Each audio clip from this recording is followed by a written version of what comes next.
طب خیراتی خدای تا پیروز بکه، خدای قوت برکت بتاده، ام که رو سر کنز الحقیقی ام که دانکن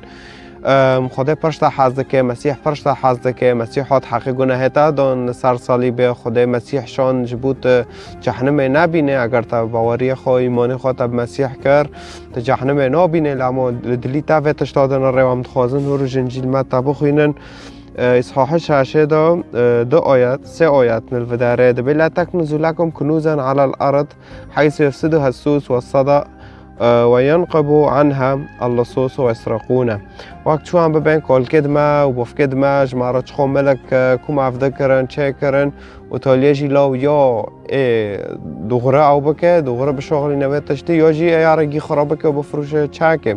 ف او تنا يعني تفيداتنا تهرو تملك تشادك تملك دقيني هاف لسر عرضه تحاضر دكه جا قشكت خورا دار فهفتشتا يعني فيدي خوتنا لانه يا كي وارد الزين يا كي خرب به يا دزاك كي وارم بدزن في تشتيشتا وفيدي خوتنا هاري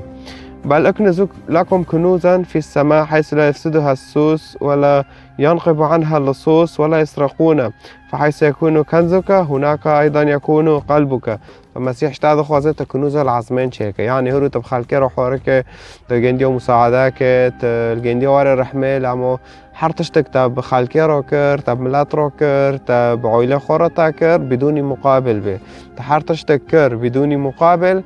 هاو تشتا تج عزمين را دكه تج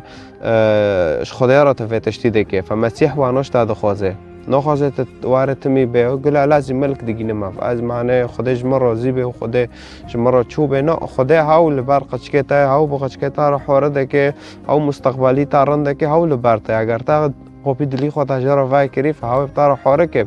فایل سرتا گرک تا قوپی دلی خود جربه که مسیح قوپی دلی تا دخل خوازه حیاتک عجار بتاده فگرک تشیفه که و هاوجی در باس چه به دلی تا عجار بکه افکاری تا عجار بکه میجی تا تفض عجار بکه غیری وانو کی پرچاتنا جمع اینان که او تناخذ جمع اینان که فدی سو مشکلات نه خدای تا پیروز بکه خدای قوت برکت بتاده و رکه راستی دوغره که تاب جام گندگی نه لتامینه